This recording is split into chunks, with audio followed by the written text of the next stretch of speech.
Passed the 50k funded account challenge. I was in school, I went to the library, took the trade, and it ended up being a dub. I made $500 on a 50k funded account challenge. First, I went on a 1 hour time frame and I saw a breaker structure to the downside, which makes me think the market wants to go down for now. Then I went on the 15-minute time frame and started marking out highs, which are forms of liquidity that I want to get taken out. Then I go on the 1 minute time frame and wait for those highs to get taken out. Now I wait for another breaker structure, which is basically a down candle taking out the previous low. After that, I put my entry and I set my stop loss and my take profit, and then I'll just let the market do its thing. After it hits my first take profit, I normally move my stop loss to break even and take 50% of the trade off, so it's a risk-free trade and just let the runners run. I do this in case the market reverses like it does here, so I still make some profits even if it doesn't hit all my take profits.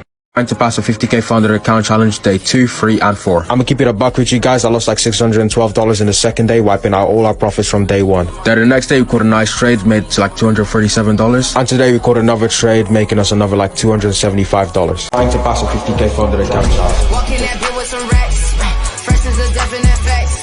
Gelato, I sticky the pack. You know I'm picky. Oh my days. Today might be the day I pass the funded. Yeah?